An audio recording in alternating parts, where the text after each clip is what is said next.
Hello everyone, তোমাদের সকলকে good morning জানিয়ে আমার আজকের মিনি ব্লগটা শুরু করছি। আজকে ব্রেকফাস্টে আমি বানাচ্ছি সটে ভেজিটেবল। সুমিতের এটা অল টাইম ফেভারিট, কিন্তু আমার অতটাও ভালো লাগে না, কারণ ব্রোকলি আমি একদম পছন্দ করি না। আচ্ছা, তোমাদের মধ্যে কে কে সকালবেলা এরকম সটে ভেজিটেবল খাও অবশ্যই কমেন্টে জানিও। আজকে সটে ভেজিটেবলের মধ্যে আমি এক্সট্রা অ্যাড করেছি সসেজ।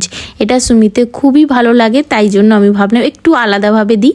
প্রত্যেকটা দিনই আমি আলাদা আলাদা করে চেষ্টা করি কিছু ওকে তৈরি করে দেওয়া, যেটা একঘেয়েমি না লাগে, কারণ সবারই তো একই জিনিস খেতে ভালো লাগে না, না?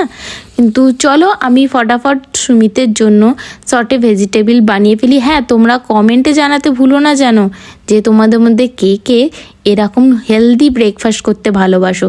আমার ঘুম থেকে উঠে না একদম ভালো লাগে না এসব খেতে, কিন্তু মাঝে মাঝে খেয়ে নিই। চলো, এটা বানানো হয়ে গেছে, এবার রিভিউটা নেওয়া যাক।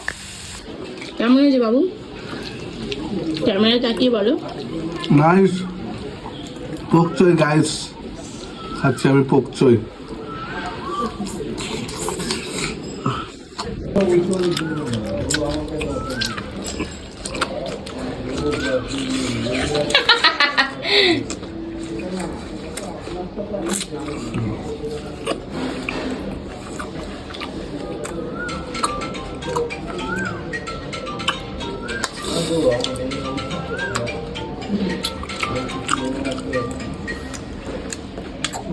সুমিতের তো খুবই ভালো লেগেছে ওর ব্রেকফাস্টটা। আমি শর্টে ভেজিটেবল খাই, কিন্তু খুব মাঝে মাঝে। আর আজকে ব্রেকফাস্টে আমি নিয়েছি পাকা পেঁপে। শরীরের জন্য পাকা পেঁপে খুবই ভালো। আর একদম ঘুম থেকে উঠে না সকালে আমি কিছু খেতে পারি না, কিছুক্ষণ পর খাই। কিন্তু আজকে সুমিতের সাথে ভাবলাম বসে নিজে ব্রেকফাস্টটা সেরে ফেলি, তাই জন্য আমি আমার ব্রেকফাস্টটা খাচ্ছি। চলো, আজকের মতন টাটা।